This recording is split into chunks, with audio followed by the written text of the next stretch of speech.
Hello, I'm Linda Ann Smith at Studio ABC. I'm a video creator for Paverpol at paverpolusa.com. Join me in my studio to see how I make three-dimensional art with this amazing product.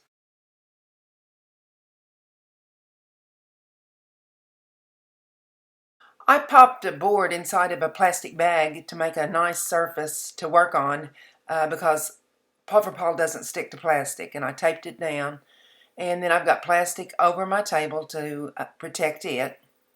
This is a sheet of parchment paper, and parchment paper is usually good to work on, so I'm kind of experimenting to see what works best for me today. On this Hobby Lobby bag that I put over the board, I'm going to use it for laying out my fabric and brushing the Paverpol onto the fabric. I'm finding that for me, that works, it seems to work the best. So I showed you there, I taped all the bulk of the bag to the back and have a smooth surface to work on the front. I started out with this fabric and changed my mind, but when I put down fabric and brush on it, this is what I'll be doing. I'll be putting the fabric over the Hobby Lobby bag and then brushing the product onto the fabric. I thought this little mask might make a good form to use kind of like an armature, but to build up over this form with Paverpol. But I want to use it more than once. So it is plastic, but I'm not sure if it'll stick to this and stick inside those eyes and that sort of thing. So I'm covering it with a cling wrap, and I'll tape it to the inside and push it down as much as I can. One of the things that I found with the cling wrap, though, is it didn't want to come up around the nose like I wanted it to. So I'll get it to form as much as I can, and then I'm just going to pull it around to the back and give it some tape on the back to hold this in place. I'll also make sure to cover the eye sockets with tape. I found these plastic serving trays in the back of my cabinets, and I think they're going to be really good to work on top of because I like to be able to move it around when I'm working on it. So I still have this fabric that I'm not going to use on top of it. But anyway, this is about the right size, and I'll stay approximately within the oval. I'm not going to make it exactly oval shaped, but I'll stay approximately within those areas to get my design. I'm going to cover this tray just like I covered the mask. You can work barehanded with Paverpol, but I've got my gloves on and I've got the tray ready and covered with plastic and foils, and it makes an easy surface to move around while I'm working. And I have some fabric scraps all cut. See how I use the brush here to put the Paverpol on, and then I turn it upside down and put Paverpol on the back too. And I'm just going to start covering my mask the best I can, pushing it down as much as I can. And it's not going to go completely down on each side of that nose. It's just not going to happen because the plastic's holding it up. But that's okay. I'll lose some of the features, but I'll get most of it. Now it's just a matter of laying one piece of fabric over the other, overlapping, pushing it up as much as I can against that mask, using my brush. The Paverpol is like a really thick, heavy glue, so it stays in place pretty well. But sometimes I like for it to, I'll do 2 or 3 pieces of fabric at one time so that they'll be a little bit tacky if I'm working in places that are tricky. Today I'm working with a fabric that we used to call whipped cream. It's a polyester fabric. It's a thin, fairly thin fabric, maybe medium weight might be a better description of it. And I'm working with the transparent Paverpol. That way the color of the fabric won't change. It'll stay the same. Because when this dries, I'll be able to see the fabric again. It's white now, but it dries clear. A little tip if you work with Paverpol around cameras or telephones or anything that, your computer, anything that you don't want to get a sticky mess on, then you should keep a plastic bag open beside you and you can poke your gloved hand or your bare hand into that, the messy hand. Poke the messy hand into it before you answer the phone or before you touch a button on your computer. And that works really well. That was a good tip to learn. Because while this is a wonderful sculptural product, it's not very pretty when it gets on your phone or your camera or your computer or any of your technology. So that just saves me the aggravation of trying to clean those things up later. I have a little piece sticking up here, and you can just glue that back down, no problem.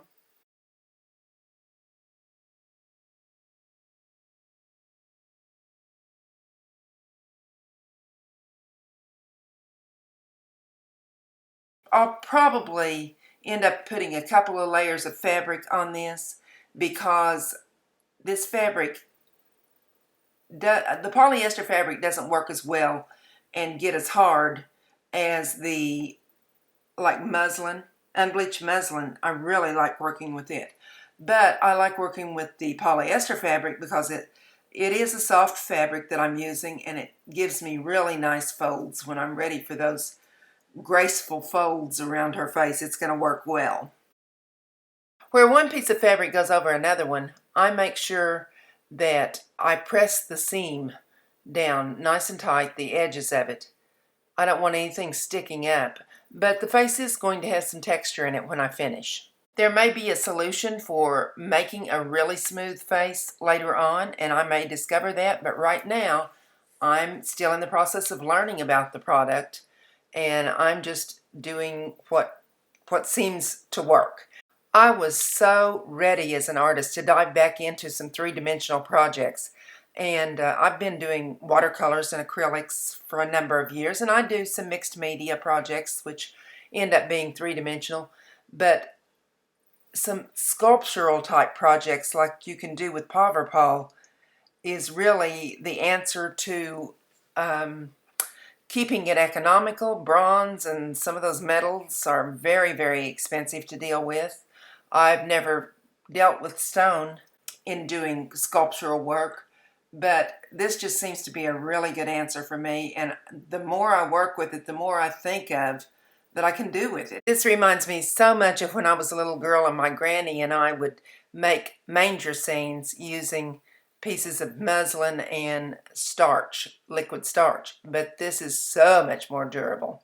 Now you see the piece that I've been brushing the Paverpol on, and I'm going to drape it around, kind of using the tray as a guideline, as I said I would.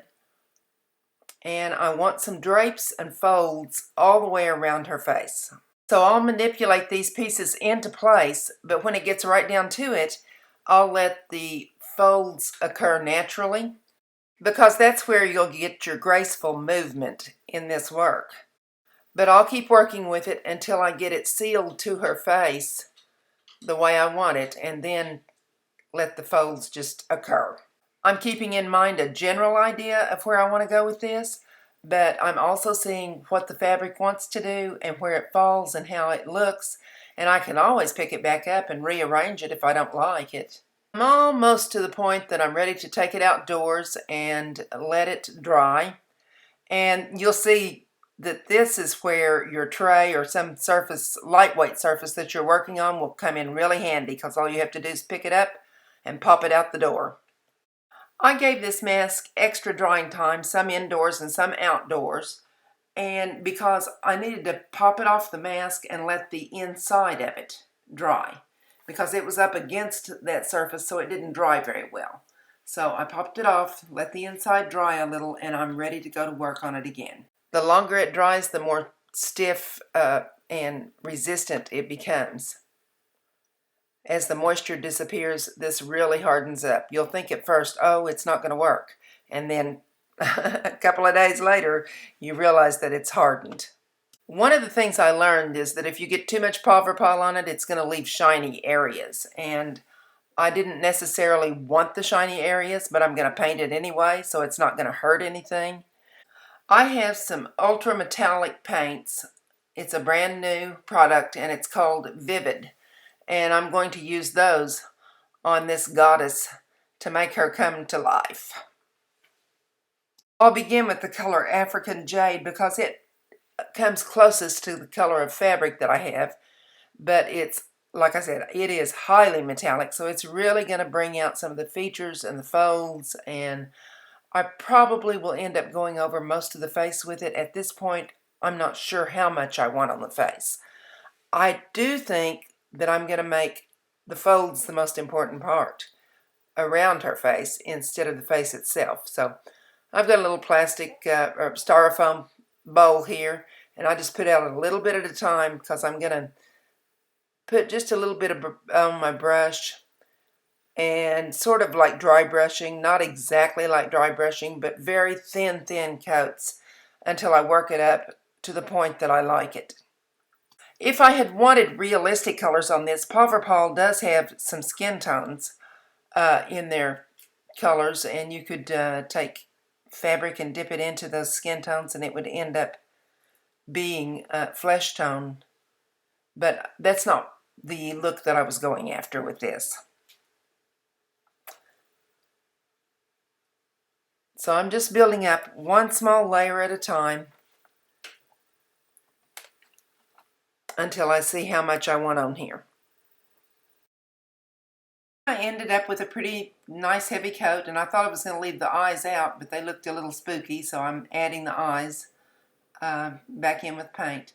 And now I'm just going to brush some of the highlights with this same color, because building up layers of these metallic colors really look pretty. The next color I'll be using is from the Vivid line is Pink Azalea. And since I'm going to keep the face really simple, then all the colors that I put on the face are going to be very vague. In fact, I've started this with a little bit too much color. I'll be wiping some of this off. Just making some little lips here. I want you to be able to tell that it's a lady. I want you to see my goddess, but I don't want it to be stark. I want it to be very subtle. And I'll put a little rouge on her cheeks, little color here and there. I'm dipping back into that lip area for color because I don't want it to be that bright. And I can actually, when that dries a little bit, I can go over it with some of that African Jade and tone it down a little bit because I've got too much on there. I don't want anything striking on the face. But just a little bit of that tint around on the face gives it a nice little glow. The next color I'll be using is Lemongrass. And again, I'm just going to hit the highlights of folds because I'm working up these layers of colors. Now I'll switch paint colors to True Silver. And this is one of my favorites in this line. It just looks like sterling silver, high polished sterling silver when you put it on anything. It also makes a really nice background for other colors because they really show up on top of this particular color. Another layer to hit some of the highlights that I haven't done yet. I keep calling them highlights. It's the high places in the folds.